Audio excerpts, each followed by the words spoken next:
Hello and welcome to biology. Last video में हमने biology से रिलेटेड बेसिक नॉलेज की स्टडी की थी कि बायोलॉजी की डेफिनेशन क्या है, उसकी ब्रांचेस कौन कौन सी है, मेन ब्रांचेस कौन सी है, अदर ब्रांचेस कौन सी है, उनमें हमने किन किन टॉपिक या मटेरियल की स्टडी करते हैं। इन सभी टॉपिक को हमने लास्ट वीडियो में डिस्कस किया था। अब हम नया वीडियो चैप्टर स्टार्ट करते हैं। The first chapter name is living world. जैसा कि नाम से समझ में आ रहा है, इस चैप्टर के नेम में दो वर्ड हैं, लिविंग एंड वर्ल्ड। जितने भी सारे वर्ल्ड में लिविंग बींग्स प्रेजेंट है, उन सभी की स्टडी हम इस चैप्टर में करेंगे।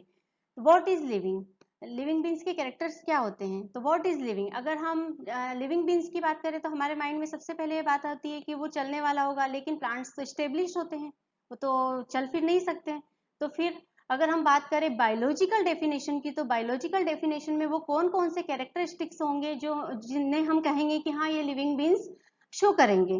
तो फर्स्ट है डेवलपिंग। जो कोई डेवलप करता है वो लिविंग होगा। सेकेंड सेल्फ रेगुलेशन, जिसमें सारी एक्टिविटी सेल्फ ऑर्गेनाइज होती है और उनका कंट्रोल भी सेल्फ होता है और वो सब बैलेंस होता है, वो हम कह सकते हैं वो लिविंग होगा। म्यूचुअल एक्शन, एक्सटर्नल स्टिम्युलस, जितने भी सारे, फॉर एग्जाम्पल अगर हम किसी समोसे की दुकान के बाहर से निकल रहे हैं और हमारे मुंह में पानी आ रहा है या सलाइवा आ रहा है, तो हम कह सकते हैं कि हम बाहर वाली चीजों से इंटरेक्ट हो रहे हैं। तो हम कह सकते हैं, क्योंकि टेबल को या गाड़ी को हम ले जाएंगे, हम कार से अगर जा रहे हैं तो कार में वो सारे फीचर्स वो शो नहीं करेंगे जो हम लोग शो करते हैं, तो हम कह सकते हैं कि ये लिविंग बींग्स है। उसके बाद एक्सपीरियंस, हमारा एक्सपीरियंस होना चाहिए कि हमें कौन सी चीज करना है और कौन सी चीज नहीं करना है। मान लो कोई एग्जांपल है, अगर हम नदी के किनारे हैं तो हमें हमारे माइंड में ये बात रहेगी कि हमें इस नदी में नहीं जाना है या पानी में नहीं जाना है, क्योंकि पानी बहुत पानी में हम डूबकर मर सकते हैं।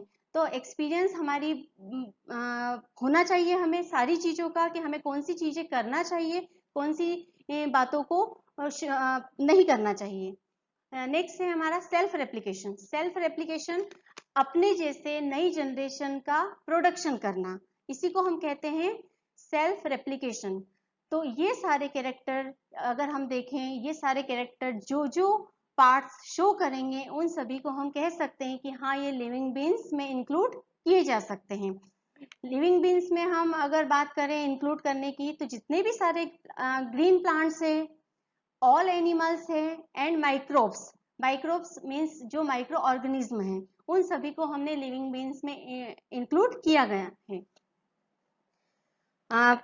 अगर हम बोले लिविंग बींग्स की, तो हमारे माइंड में आता है कि ये चल सकता है, तो ये कैरेक्टर हुआ एक चलने वाला। तो हम वो कौन से कैरेक्टर्स हैं जो लिविंग बींग्स को शो करेंगे, तो हम उन सारे कैरेक्टर्स को वन वन बाई वन करके डिस्कशन करेंगे। उनमें से सबसे पहला कैरेक्टर आ रहा है हमारा ग्रोथ।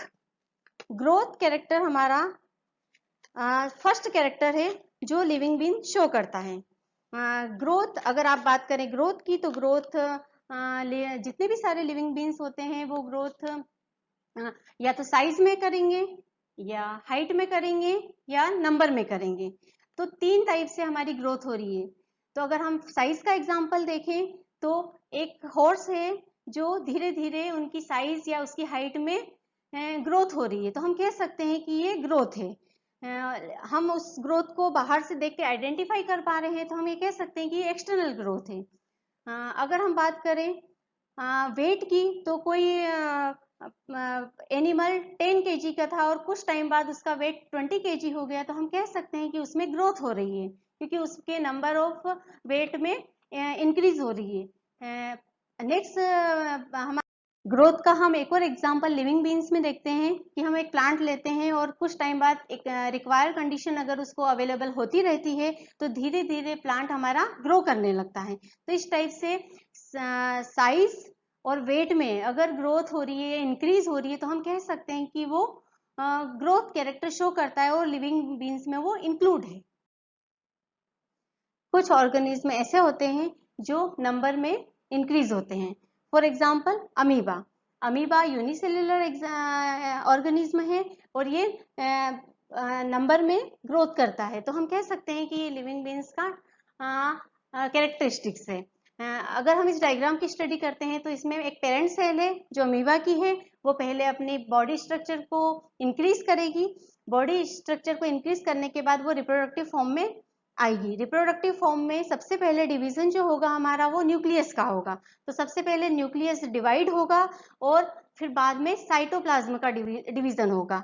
न्यूक्लियस डिवीजन के बाद 2 न्यूक्लियस का फॉर्मेशन होगा और फिर साइटोप्लाज्म का डिवाइडेशन होगा। तो इस टाइप से हमें 1 अमीबा से 2 डॉटर अमीबा की जनरेशन दिखती है। अगर हम बात करें लिविंग बीन्स के कैरेक्टरिस्टिक्स के बारे में, तो क्या ग्रोथ लिविंग बीन्स का मेन कैरेक्टरिस्टिक्स है? क्या नॉन लिविंग में ग्रोथ होती है या नहीं होती है? तो आप कहेंगे कि नॉन लिविंग में ग्रोथ कैसे हो सकती है, ना वो डिवीजन करते हैं ना चलते हैं। लेकिन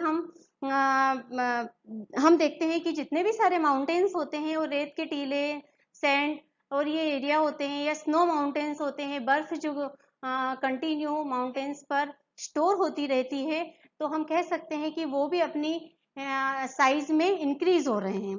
तो हम ये कह सकते हैं कि ग्रोथ जो है वो लिविंग एंड नॉन लिविंग दोनों का फीचर है। तो हम ये नहीं कह सकते कि लिविंग बीन्स का ये डिफाइनिंग फीचर है। तो हम ये भी साथ साथ डिस्कस करते जाएंगे कि लिविंग बीन्स के कौन कौन से डिफाइनिंग फीचर हैं और कौन कौन से नॉन डिफाइनिंग फीचर्स हैं। Second characteristics of living beings is reproduction. Reproduction, what is reproduction? Reproduction, the process of producing young ones from their parents is called reproduction. Reproduction अपने जैसे ही नई जनरेशन का फॉर्मेशन करना ही रिप्रोडक्शन कहलाता है। क्या आपने कभी देखा है कि एक मोबाइल 2 मोबाइल बना सकता है या एक टेबल से 2 टेबल बन सकती है? तो नॉन लिविंग का कैरेक्टर रिप्रोडक्शन नहीं हो सकता है। रिप्रोडक्शन लिविंग बीन्स का कैरेक्टर डिफाइनिंग फीचर होगा। डिवाइडेशन करें अगर हम रिप्रोडक्शन की, तो रिप्रोडक्शन को हमने 3 पार्ट में डिवाइड किया है। First is sexual reproduction, second asexual reproduction, third vegetative reproduction. Sexual reproduction, asexual reproduction and vegetative. अगर हम बात करें तो रिप्रोडक्शन को हमने 2 ही टाइप में डिवाइड किया है, सेक्सुअल एंड एसेक्सुअल। लेकिन वेजिटेटिव रिप्रोडक्शन भी एक टाइप से एसेक्सुअल रिप्रोडक्शन का ही एक पार्ट है। तो हम कह सकते हैं कि रिप्रोडक्शन को हमने 2 पार्ट में डिवाइड किया है, sexual reproduction and asexual reproduction. Reproduction का फर्स्ट पार्ट है हमारा sexual reproduction. What is sexual reproduction? Definition क्या होगी इसकी? तो सिंपल वर्ड में अगर हम डेफिनेशन फाइंड करें तो नीड टू अपोजिट पेरेंट्स। हमें सेक्सुअल रिप्रोडक्शन के लिए 2 अपोजिट पेरेंट के रिप्रोडक्टिव सेल की रिक्वायरमेंट होगी, जिसमें हमें एक मेल होगा और एक फीमेल होगा। मेल एंड फीमेल गेमेट का फॉर्मेशन करेंगे और दोनों के गेमेट आपस में फ्यूज होंगे और एक नया स्ट्रक्चर डेवलप होगा जिसको हम कहेंगे जाइगोट। जाइगोट आगे चलकर ही नई जनरेशन का फॉर्मेशन करते हैं। तो इस टाइप से हमने सेक्सुअल रिप्रोडक्शन में 2 अपोजिट पेरेंट्स को लेके नई जनरेशन का फॉर्मेशन को हम स्टडी कर सकते हैं। Second type is asexual reproduction. Definition की बात करें अगर हम, तो नीड ऑफ 1 पेरेंट। इसमें हमें 2 पेरेंट की सेल, रिप्रोडक्टिव सेल की रिक्वायरमेंट नहीं होगी। हमें इस रिप्रोडक्शन में हम सिर्फ एक सिंगल पार्ट से भी हम 2 सेल का फॉर्मेशन कर सकते हैं। कुछ एग्जाम्पल, जैसे यूनिसेलुलर एग्जाम्पल अमीबा। अमीबा को देखते हैं हम, तो अमीबा सिंगल सेल स्ट्रक्चर होता है और उसकी पूरी लाइफ साइकिल सिंगल सेल में होती है और उसमें डिवीजन होता है और 2 डॉटर सेल का फॉर्मेशन होता है। तो एसेक्सुअल रिप्रोडक्शन में हम 1 पेरेंट की रिक्वायरमेंट होती है और सेक्सुअल रिप्रोडक्शन में 2 पेरेंट की रिक्वायरमेंट होती है। सेक्सुअल रिप्रोडक्शन मल्टीसेलुलर ऑर्गेनिज्म में पॉसिबल होता है और एसेक्सुअल रिप्रोडक्शन प्लांट्स और कुछ यूनिसेलुलर एल्गी, फंगी, इन सभी में शो होता है। नेक्स्ट टाइप है हमारा वेजिटेटिव रिप्रोडक्शन। वेजिटेटिव रिप्रोडक्शन एक तरह से अगर हम बात करें तो ये एसेक्सुअल का ही एक टाइप है, क्योंकि इसकी डेफिनेशन एसेक्सुअल की डेफिनेशन के सिमिलर होगी। इसमें भी हमें 1 सेल की रिक्वायरमेंट होगी और 1 सेल से हम डिफरेंट टाइप के या मल्टी टाइप ऑफ प्लांट्स का फॉर्मेशन हम कर सकते हैं। इसमें हम बहुत सारे टाइप्स या इसकी बहुत सारी प्रोसेस होती है, उनमें से कटिंग, ग्राफ्टिंग, लेयरिंग। हम एक कटिंग का एग्जांपल लेते हैं कि आप लोगों ने घरों में भी आप प्लांटेशन करते हैं या प्लांट्स लगाते हैं तो आपने देखा होगा कि रोज प्लांट, गुलाब का जो प्लांट्स होता है उसके स्टेम को हम क्या करते हैं, हल्का सा कट करते हैं।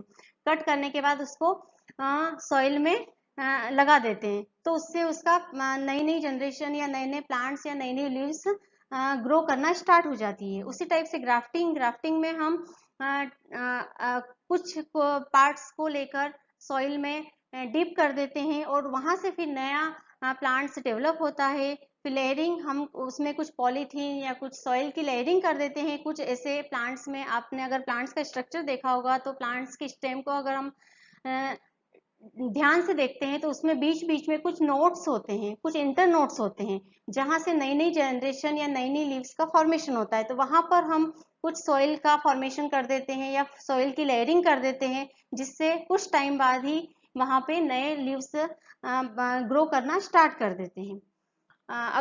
अभी तक हमने रिप्रोडक्शन के डिफरेंट टाइप्स पढ़े हैं और हम उन सब भी टाइप्स में हमने जितने भी सारे लिविंग बीन्स के एग्जाम्पल देखे हैं वो सारे रिप्रोडक्शन प्रोसेस को शो करते हैं। तो हम ये कहेंगे कि क्या सभी लिविंग बीन्स रिप्रोडक्शन कर सकते हैं? कुछ ऐसे एग्जाम्पल भी हैं जो रिप्रोडक्शन शो नहीं करते हैं। उनमें से कुछ एग्जाम्पल हैं म्यूल्स, जो हॉर्स का एक हाइब्रिड है। Second sterile worker honey bee, ये भी एक हनी बी का टाइप है। और थर्ड है हमारा स्टेराइल ह्यूमन बींग। कुछ ऐसे कपल्स होते हैं जो रिप्रोडक्शन या नई जनरेशन का फॉर्मेशन नहीं कर सकते हैं।